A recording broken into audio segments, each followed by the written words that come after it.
Good morning, everyone. How are you today? Excited? We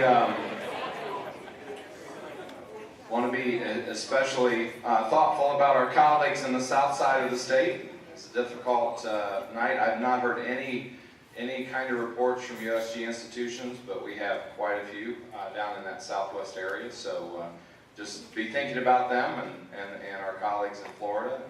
South Carolina, obviously, since now they're getting hit a second time with some big things. So just be thinking about that. This is a little different setup than we normally have, as you can tell, and this is because of the next event that's going to be in this room. We decided we could be okay with having it in this kind of setup, but it's going to be a little more difficult. I'm kind of feeling a little like a talk show host now when we're going to do the introductions. But what I'd like you to do, if you have not yet been introduced in one of our all-staff meetings, and you're a new person to our division, if you could stand up, and we'll have you introduce yourself, and I literally will go up and down this row and hand it off. So, right here. Hey everyone, my name is Macy Edwards, and I work in financial aid. And where did you come from? I just recently graduated from the University of Alabama, and I live in Randolph County in Alabama. Okay.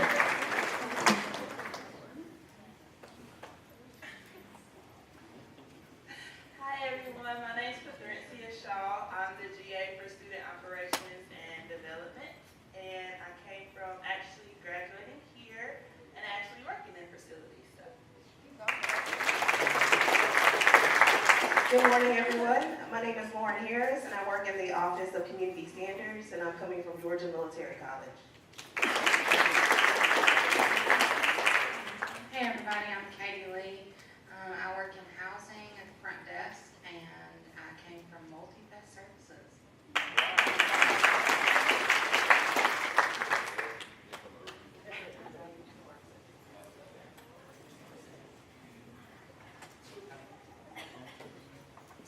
Hi, my name is Aaliyah. I work in career services at the Career Development Graduate Assistant. I graduated from West Georgia with my bachelor's in psychology, and now I'm pursuing professional counseling with a concentration in clinical mental health counseling.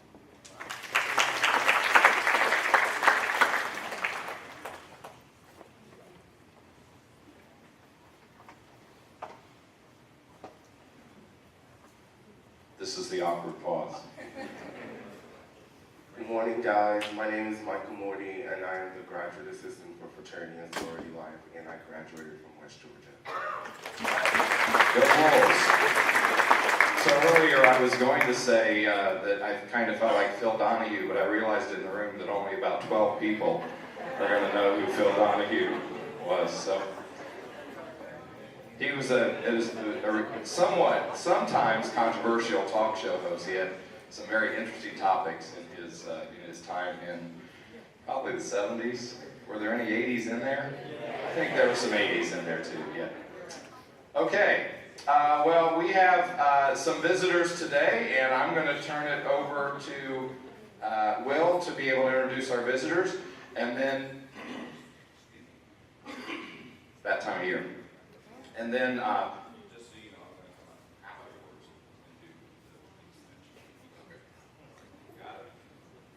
Good morning, everybody. How's everybody doing? That was very energetic. All right, so as a member of the All Staff Committee, we have many things in store for the division this year, and many of them will involve highlighting training and resources that are available here on campus. In addition to that, we're making a move to highlight individuals that we have that are part of the University of West Georgia family, because we have a lot of people here on campus that have a variety of knowledge. So please join me in welcoming Cassie Manley from our very own Counseling Services Center, and Dr. Lara Wilox, Associate Professor and Chair of, Wilox, Dr. Lara Wilox, Associate Professor and Chair of the Educational Technologies Department in the College of Education.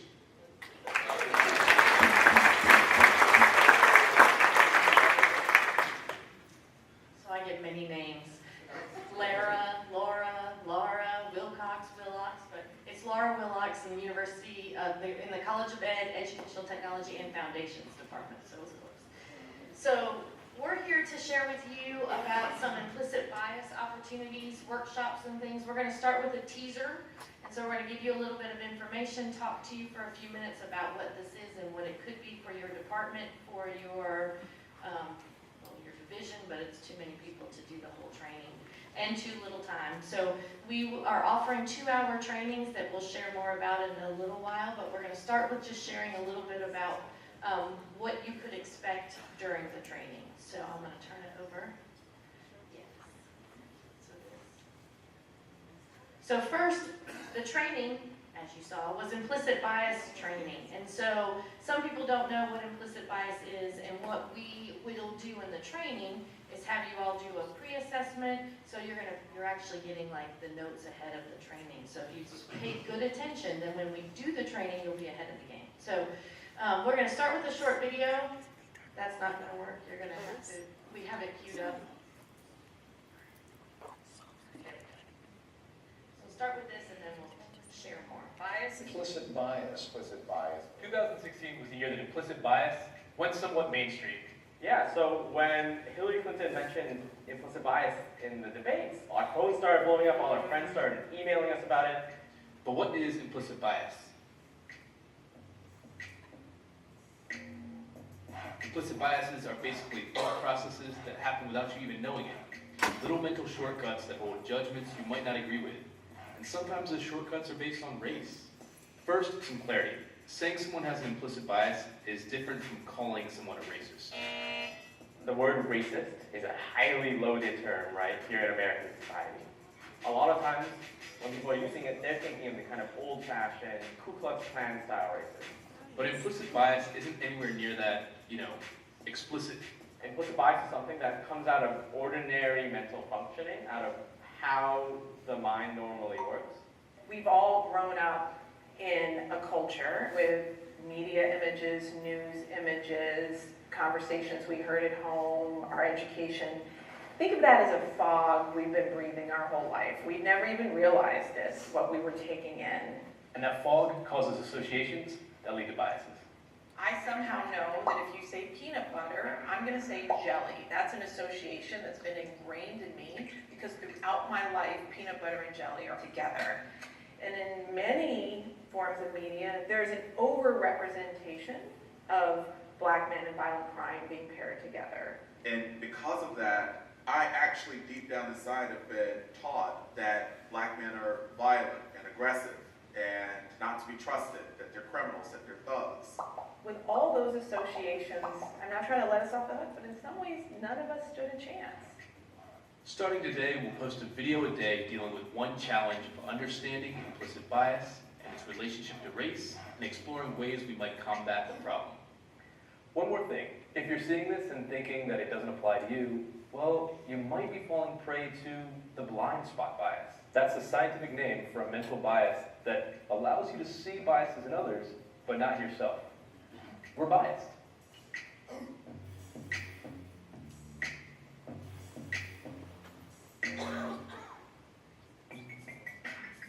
Let's look at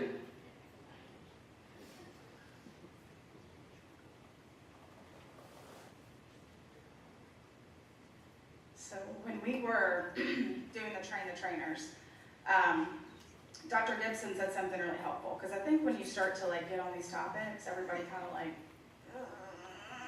right, you feel a little uncomfortable, you feel a little prickly about it, and that's normal because these are hard topics. But something Dr. Gibson said that was really helpful was your implicit bias doesn't have anything to do with who you are as a person. It doesn't deal with your character, it doesn't deal with how you feel. Your feelings are not involved in implicit bias. So the difference is, like the video said, your explicit bias are thoughts and beliefs that you have consciously. It may be something that I ask you about, right? Like I might ask you a question and you'll tell me explicitly what you think about that. But your implicit bias is happening unconsciously. So the hope in the training is to be able to bring your awareness to what your implicit biases are. And it's not just about race, gender, sex, weight, religion, sexuality.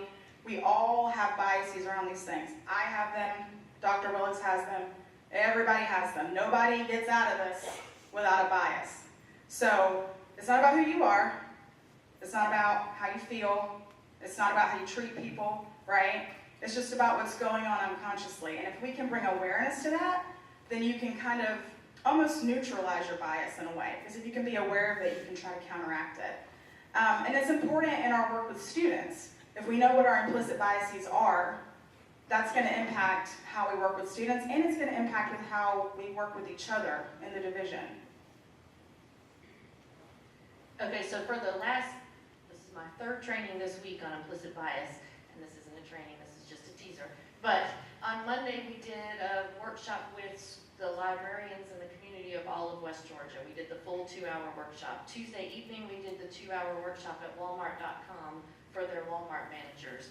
And so it's very interesting to see the reactions of, and they vary greatly, but some people immediately shut down because they're afraid that you're saying something negative about who they are, and they're not willing to kind of explore, well, maybe I am biased. And so what we hope from doing this 2-hour training is everyone understands that we're all biased, that you can't be not biased because you grew up in a certain place with certain people in a certain environment where you were exposed to certain things, certain events. I just thought about it in my car. We have a 2-year-old and they're watching Paw Patrol, so they know the whole song to the Paw Patrol song. I could sing it, but you might get upset. They know all the words. And if they were in another family at 2, you don't watch Paw Patrol, you're usually watching Elmo or something a little bit younger.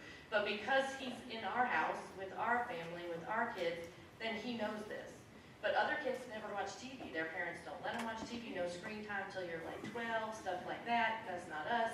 So he has this exposure. So now he knows this. It's not necessarily the same as a bias, but it is an environmental contribution to who he is. And that's how these biases develop and how you need to learn to be more conscious of them.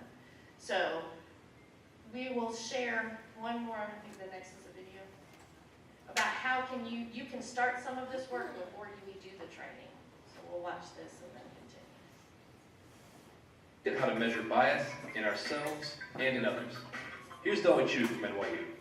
We sent emails to real professors in real universities. They contacted over 6,500 professors at random from 260 American universities. We sent them an email that looked like it came from a real person asking for a meeting to learn more about the PhD program in that university. But we randomly assigned whether the fictional person sending that email had a name that sounded male or female and sounded white, Chinese, Hispanic, Indian, or black. What we found that is if you were a white male, you were far more likely to receive a response back than if you were in all those other categories put together as a group. Some of this could be explicit racism, but it's far more likely that in many cases, these professors are just busy. They can't respond to every email they get, so they kind of let their subconscious decide for them. And that's where their biases come through. Research shows that our racial biases are often more about who we choose to help than who we don't. And we tend to help people who are similar to us. But you aren't 6,500 randomly selected professors. So how can you figure out where you might be making similar unconscious choices? First, there's a well-known test online you can take that can help show you biases you hold. Or just do an audit. Whatever data you have, whether it's formal data in a computer or whether it's just data that's sort of anecdotal, look at the data. For example, I met this fantastic executive in Silicon Valley. He takes great pride in being someone who actively tries to achieve gender balance on his teams, knowing that Silicon Valley and tech are skewed heavily male. so he looked at his professional social network, his Twitter, his LinkedIn. He found his network was far more skewed male than he expected. So there's a place where you can actively work to shift that, and that's what he's been doing since then. So this is not a scientifically exact self-audit, but it can still be useful, and you can audit anything. So maybe start by taking that online test for bias. Maybe check out whose emails you're replying to. But you can also audit yourself for implicit bias by asking a friend to observe you in the real world. If you're a teacher, have people look at who you call on most in class, whatever your interactions are. one practical thing that people should do is take stock of their friends. It would be very useful for people to actually make lists of people with whom they spend time. Look for patterns. That's the audit. That's the assessment we can all do. Next time, some people say you should go out and make as many friends of different races as possible, but does that actually work?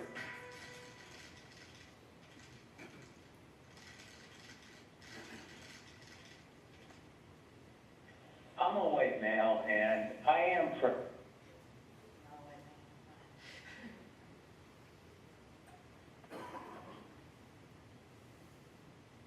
So this is one of the tests that this was designed by Harvard, and I will be completely honest with everything in the world. There's a lot of people in the world who work against this understanding that this is a real test and that it's really assessing that.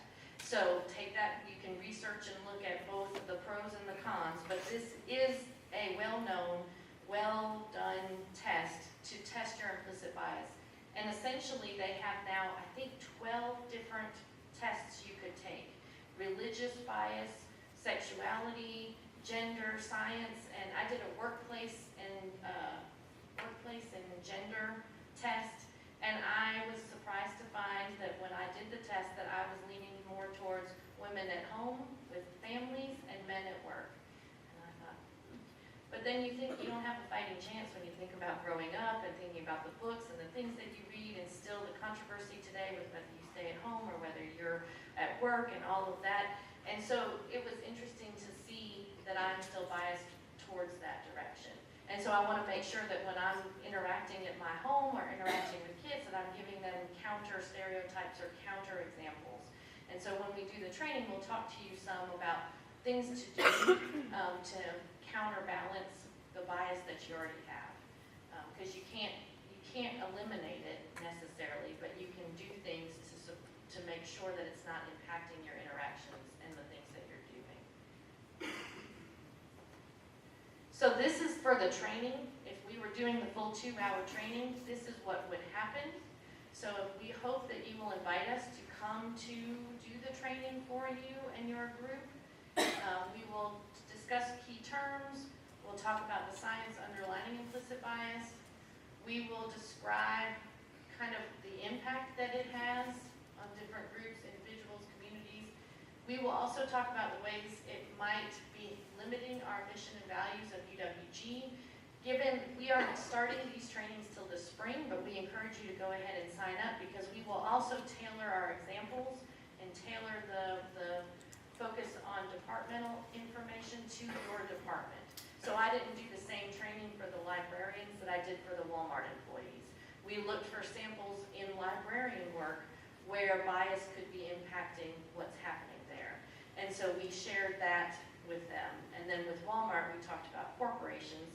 So here we will come up with ways in your enrollment management department, in your financial aid, where could implicit bias be impacting what's happening there.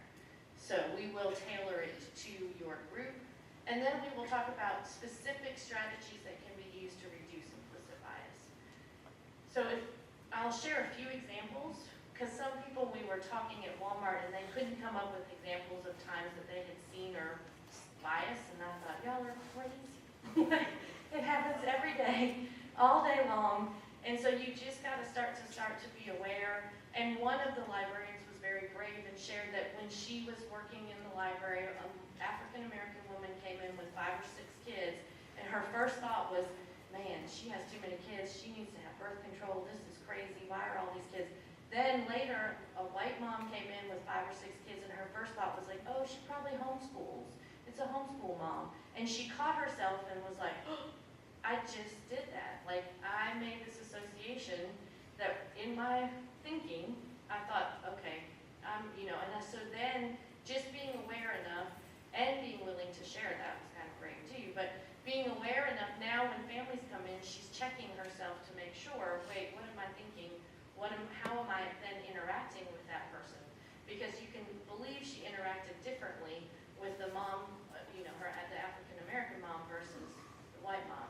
Some of you may know we have way too many children, but one of them, we have one little girl, and she is a Spitfire, but she's African American, and all of her brothers, except for one, are blonde. Well, one blonde, blue eyes, brown eyes, and the reactions that we get are very different. And just this Sunday, we happened to be somewhere. They were playing with hobby horses. Remember a hobby horse? And they were looking for kids to ride and do some hobby horse race or something. So somebody told us, go send your kids over there. They're going to get to ride a hobby horse. So she's the first one there because she's the fastest. She gets there, and the woman's like, oh, wouldn't let her get on a hobby horse. Well, then my little blonde-haired, blue-eyed guy went over. He got a hobby horse. And so I'm like, that's interesting. So I walk over, and I'm like, she then realizes instantly, like, oh wait, you're the same mom with these different children, and starts to backpedal. Like, well, you know, she has a hobby horse at home. I'm like, he has a hobby horse at home too. Like, he has one as well as she has one. And she starts stumbling and she blah, blah, blah, blah. And I'm like, I just acknowledged that she knew she had not made a good choice. We just left the hobby horses and walked and went somewhere else. But if this happens over and over and over again, and when you start to see and start to realize gender bias, size bias, we're a very biased society. And so helping us understand, even my department, I realized doing a department search, I can't even say this guy's name. I'm like, okay.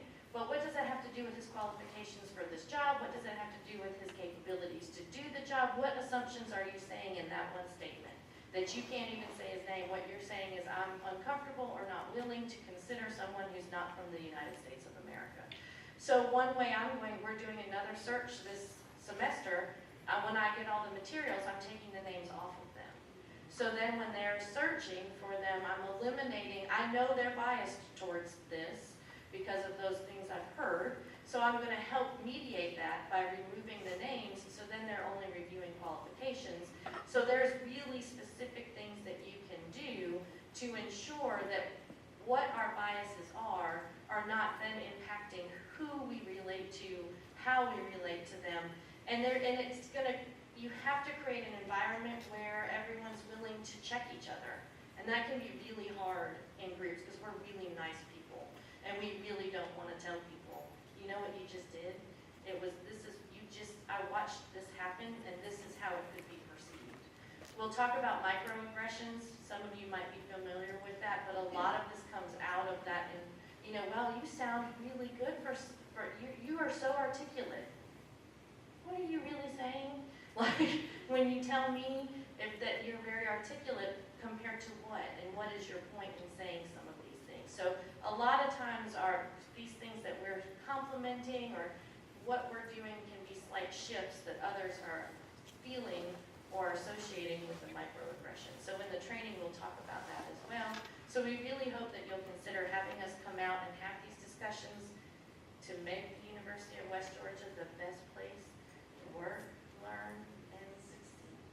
So to get to the training, you go to the CBI website, and I think we're going to send this to, we'll send the direct link so that you can send it to everyone. So there's trainings on the right-hand side when you log in there, and then you fill out the department information, and you can choose implicit bias training as an option. We're starting them in the spring with faculty, staff, and students. We're also doing the community. This is part of the Lumina Foundation grant that Eve Rose, Mike Hesser, and I worked on last year. And we also, Walmart gave us $10,000 as well. So between the Lumina Foundation and Walmart, we've been able to start offering these trainings and events, so we hope you'll take us up on that. So, thank you.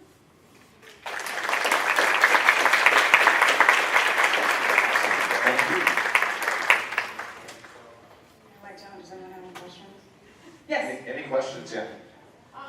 You mentioned that you do the training for students, correct? Yes. Is there a specific, like, is it only for upper class, do you think, or do you think a freshman? Okay.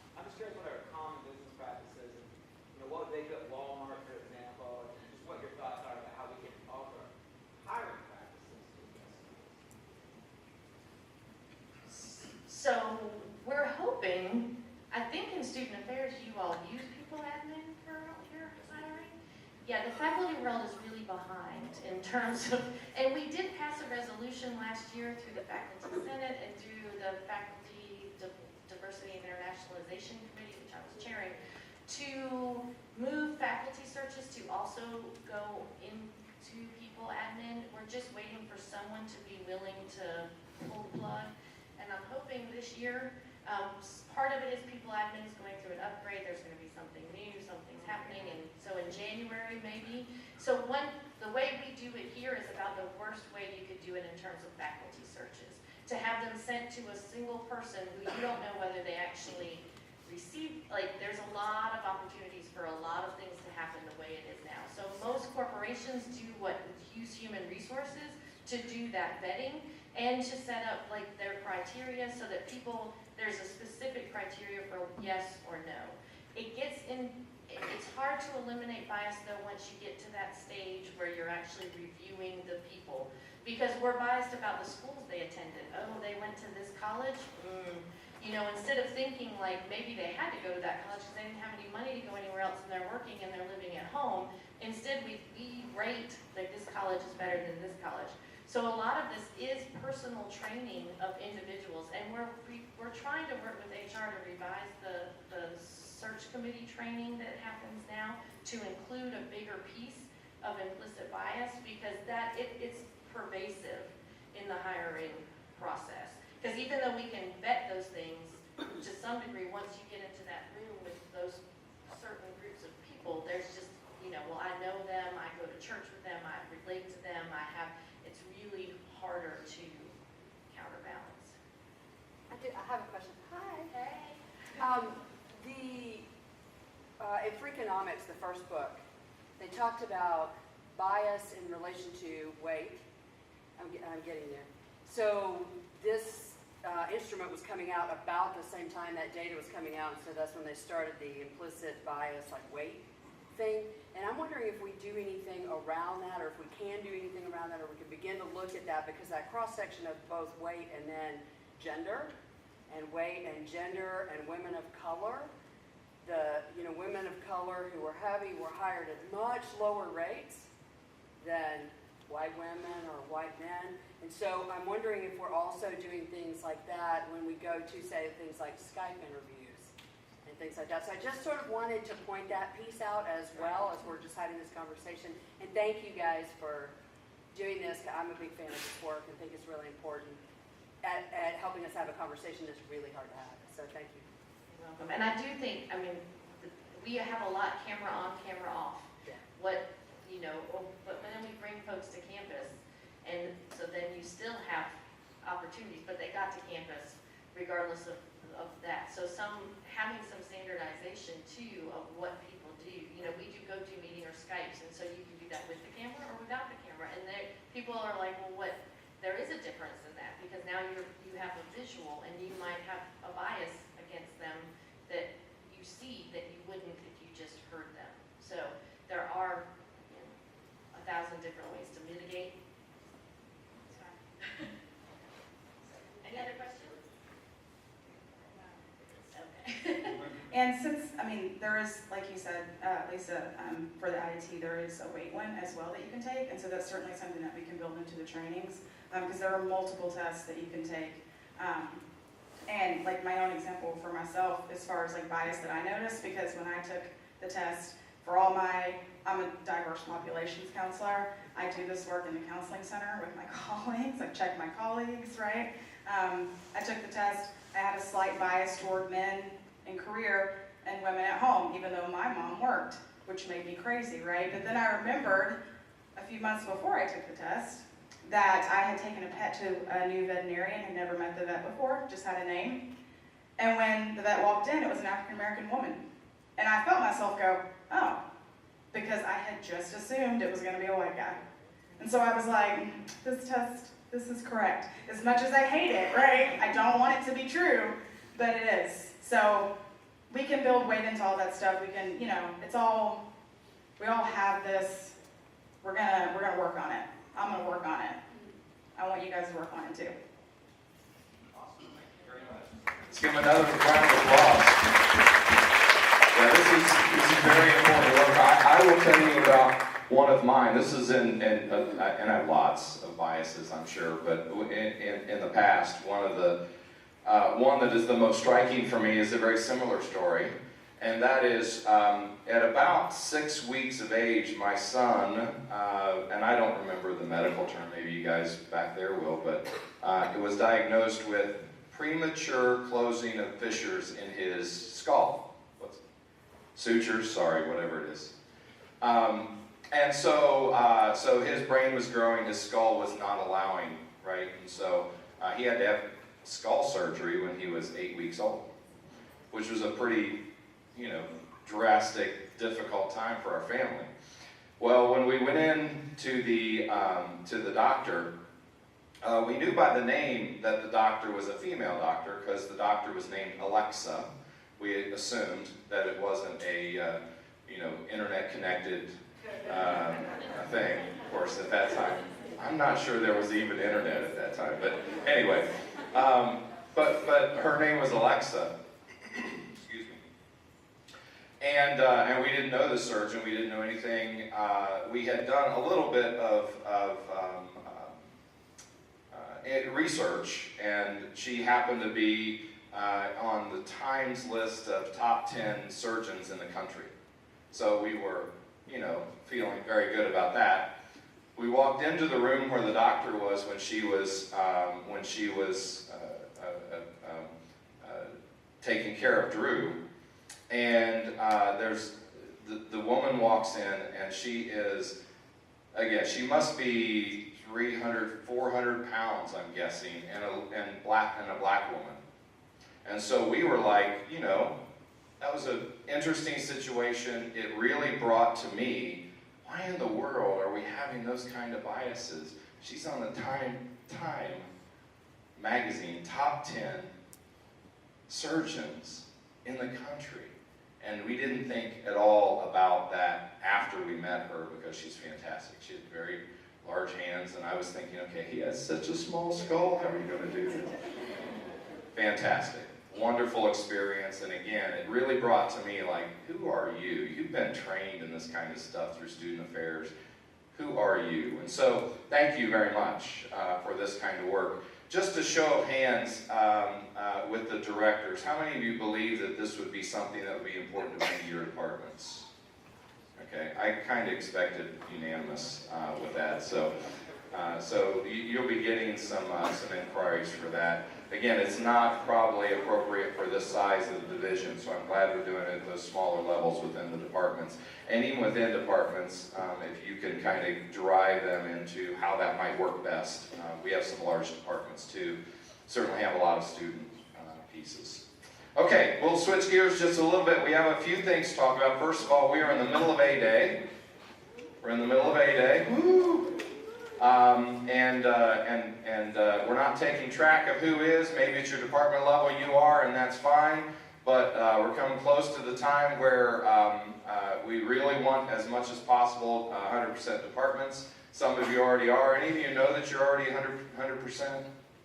Yeah, I don't know that either. I'm not keeping track, but your department, some of your people in your department may be. So now's the time. Support our students in that way. Support your own department. You can give through payroll deduction. You can do it an outright gift. I'm not the best A-Day spokesperson for this, so there may be someone out there that might be better for this. But just remember that when you are giving, you're giving back to the university. You're giving back to students. You are actually providing resources that cannot be spent in other ways. So, when we give back to our department, the department can use those resources in a way. I do have one. I've not really thrown this out there a whole lot, but I wanted you to know when my mom passed away about 4 years ago, I started a fund in her name here for emergency students. So it is the Judith Lingrell O'Hara, and if you just put the Lingrell on there, they'll figure it out. Student Emergency Fund, and that's exactly what it's to go to, is to give students the opportunity sometimes that we just don't have any other resources to be able to provide for them. We have another foundation account that the foundation annualizes for us and just gives us money every year. But we also find that there is a pretty big need on our campus. So those students get identified out in your departments. Many times they go through counseling or through advocates to be able to get connected to those resources. And we've done lots of different things. We've paid for car repairs, we've paid for testing, we've paid for a hotel for over the weekend when a person needed it. So, so that money does go to emergency situations for students when we just need some care. So wanted you to know that, and it's a good opportunity for A-Day. Big football game this weekend. West Georgia, I'm trying to stir up some school spirit here. West Georgia is 6-0. Yeah, thanks a lot, guys. Okay, I'm going to start over. Ready? We have a big football game this weekend. So you can see how that works right there. Thank you. Thank you. We're 6-0. I had nothing to do with it. I did text in a few plays last week, but it's okay. So this is the big game. Top 10 teams right here this weekend. We're actually going to be in Florida, and there is going to be a tailgate. So if you just wanted to go down there, now it is in Pensacola, which is to the west of the hurricane. So I don't think they suffered any damage over there. Game is on. We're ready to show what we can do. If you have any specific thoughts about how to reduce personal fouls, that would be great, because that's what's killing us. And if any of you are a kicker and still have eligibility, now is the time. Just step up. Okay, that's good. Just another couple of things. This past few weeks, we've been really delving deep into the data around our retention of our students. Last Friday, we had executive retreat where we presented all of our data that we had at that moment for retention. Our retention rate last year was 72.34% or something around that. For last year's entering class, the retention rate is 68.8%. So it's about a 4% percentage point decline. And so we're doing everything around that to be able to understand and check that data. But what happens is you know so much more than the data can even tell, right? As you're working through and working with students, we're already, is this week 8? 9? We're already 9 weeks into a term. More than halfway through the first term, which is a marker event for these students right now. So brand new freshmen right now. And I know all of our students need support. But what I would just say is at this point, if you can pay special attention to brand new students, those freshman students coming in, some of the things that we found in that data. We found that if a student is employed, they have an 82% chance, almost an 83% chance of being retained. If they're employed. Yes, Melissa? Anywhere or employed on campus? Employed on campus as a student, thank you. Yeah, thank you for that distinction. If they're employed on campus. Sometimes you might hesitate to employ a freshman, right? They're not as reliable, they don't get here in time, they don't really understand how to work because they haven't maybe worked in their lives before. But think about that active employment, not as just getting your department's work done, but as an opportunity to engage a student, to integrate them into the life of the university and to do it early, right? Yes, you have to put up with a little more of them, not maybe knowing how to work, but supervise them well. We have C training. That gets them the basic skills of being a worker. They have to go through that, right? So think about that as we go forward into our year. obviously there's not as many opportunities maybe now as there will be at the beginning of next term, but maybe you're even hiring people right now for the beginning of next term. And think about that freshman piece. Do our sophomores, juniors need it? Yes, but they also probably have more mobility to be able to get work off campus, right? So think about that. It is super, super clear that if a student is not successful, at least at a 2.5 GPA by the end of their first term, they are not coming back in numbers. That retention rate is around 40%, a little over 40%. And by the end of their second term, if they don't have a 2.5, that retention rate is just right at 50. So we need to do the things to help them be successful. And I'm not just talking about CAS, right? I'm just not talking about the support services we provide around academics, because frankly, after the alerts, they don't have any space to be able to put any more students in their schedule, right? And so that means you interacting with them to help them in ways that can help them be successful. Now, we've certainly asked our academic colleagues to step up to the plate on this one too. Because what we found a lot of times in early alert is that faculty can't do early alert because they don't have any grades into the 6th and 7th week. That's unacceptable. We're going to be changing that. But we have to all work together to make this happen, right? And explicit biases or not, if students can't get the services and the support that they need to be successful, they're not going to be successful, and that's our job to get it to them. Because at the end of the day, if students aren't successful, we hurt as a university, right? Those are resources. When we don't have that growth, when we don't have the revenue that comes from, and sometimes it does come back to revenue, then we also can't do equity adjustments. We don't have as much resources as a university to do other things that we may want to do. So all of that is a big cycle, but it starts with the students. So you're going to be hearing an awful lot more about student success and the elements of student success, the data elements. And there's no silver bullet. That's essentially what we found in a month's worth of analyzing data. There's not one thing. If we just did that one thing, matter of fact, I'd be rich because I could take that one thing out to all other institutions and they could do the one thing. It doesn't exist, right?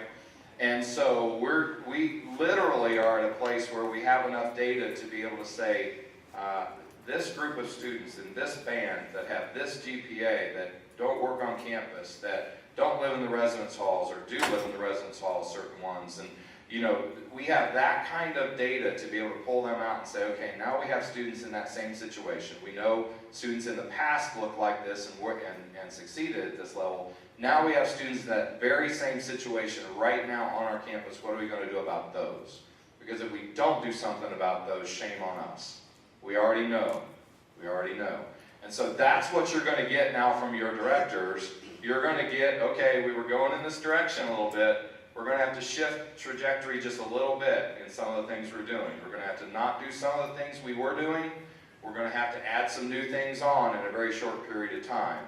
That's not getting directed from the Vice President's office, but that's as we look through this data and start to see, hey, we need to figure this out for this current class that's already 9 weeks into a term that is a defining term for them. And then next year we'll be better about identifying some things ahead of the term, because there are some things we know before they ever come to us. We already know that information in March and April and May, and some in after orientation. We know some more information about them. As a matter of fact, if someone came to an orientation number 6 through 9, they have a lesser chance of likelihood of success. Is that right? That's a double negative, I think. But anyway, they have a lesser chance of success than those that came to the early orientation. And we already know this, right?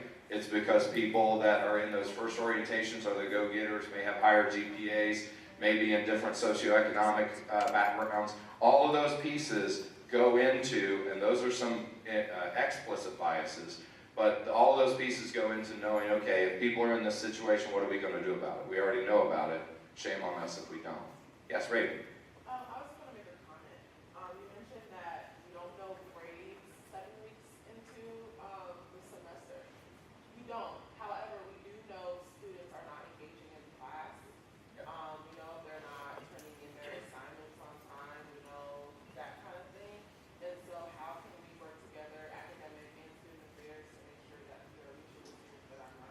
So that's exactly what early alert is, right? And the first attempt at early alert this fall, we had about 60+% or less, and we extended it one time and we got to 73%, and now that we extended it even longer, I think we're over 83%. So again, that it takes into the 9th week for us to know that about our students, that's too long. We have to do that earlier. Part of your statement is we know if they're not turning in their assignments. There are classes that there are no assignments until midterm, right? And part of that you would understand. The professors have to get some information into them to know if they are actually learning that information, right? So it takes time to get that done. But does it take time for the engagement part? Does it take time to know if they're even coming to class, or what their attitude is in class, or if they're sleeping in class or whatever? Those are some of the non-cognitive and non-academic pieces that we can observe in the classroom, and training people and helping people understand that observation. And then the other side of that is not only just observing it, but if you observe it, what do? You don't just say, okay, CAS, do something about it, right? You do something about it right there in the classroom. So all of that is something that's going to be gearing up quite quickly, because we need to turn this train around. They're training for early alert. So the answer to that, I think right now, is no, but I think there will be shortly. You guys don't even know that yet, sorry.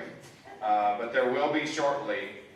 There is knowledge of it, and then there's communication around it as to what is an early alert. You know, why would you give an early alert?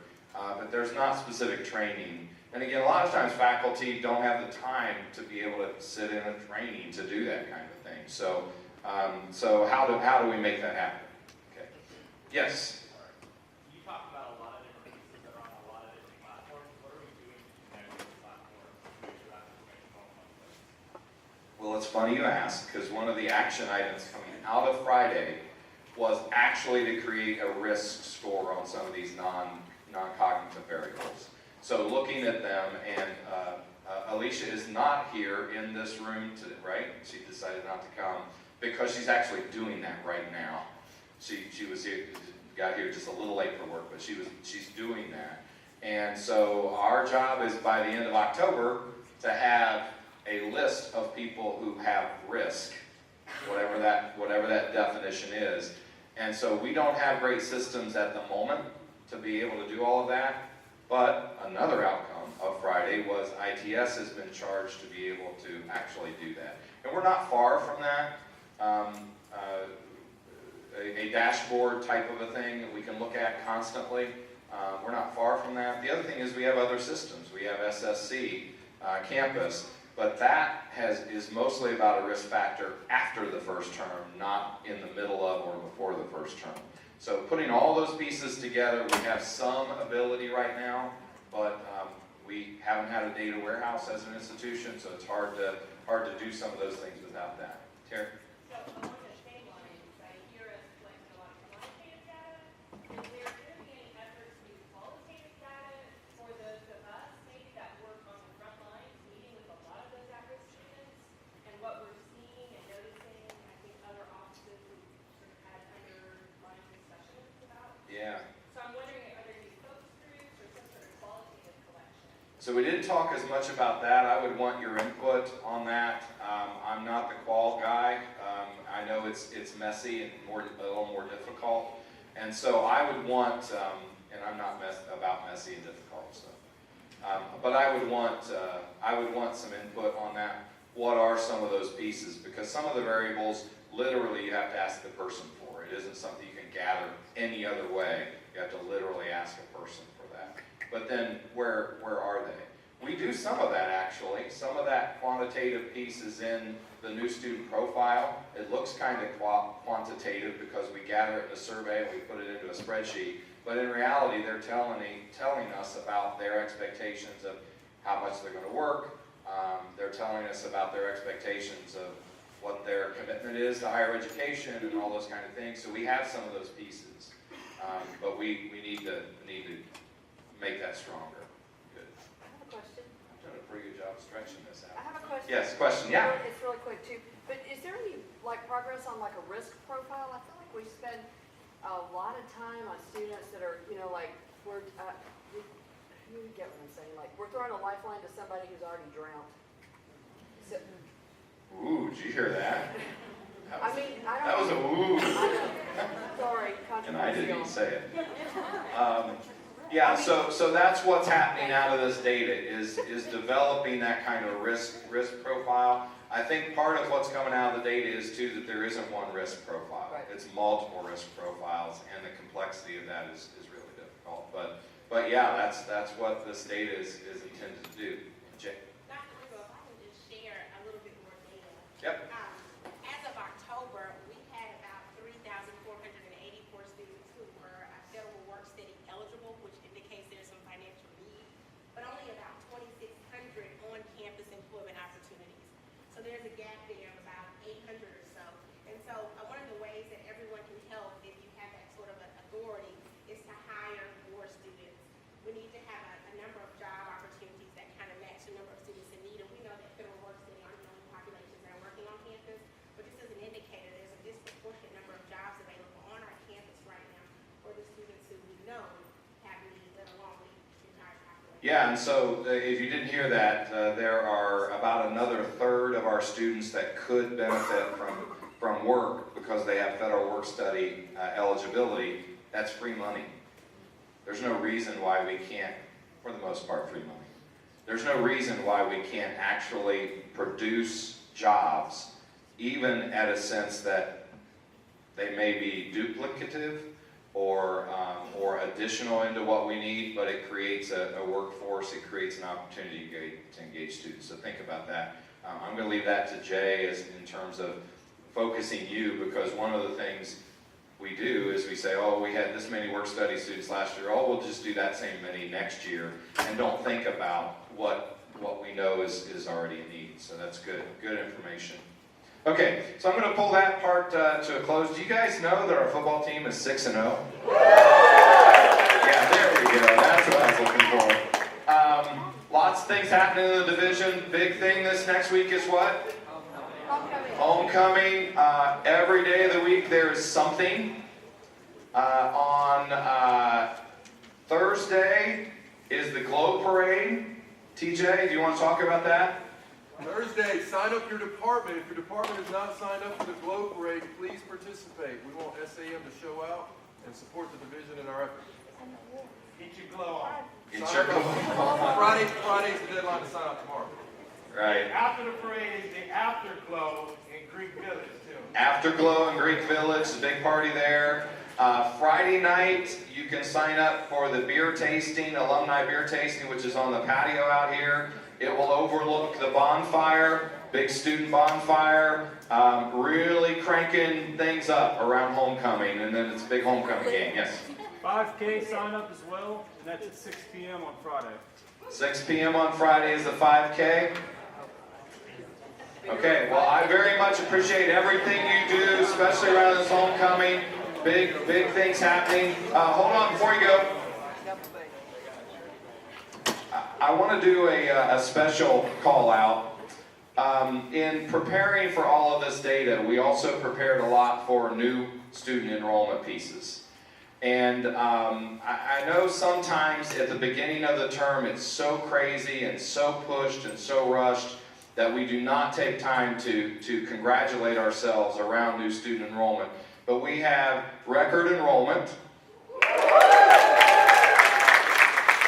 We beat our new freshman number expectation by about 50 plus students, something like that. Still working to pull up the transfer and the dual enrollment. There we go. And we have over 96% housing occupancy.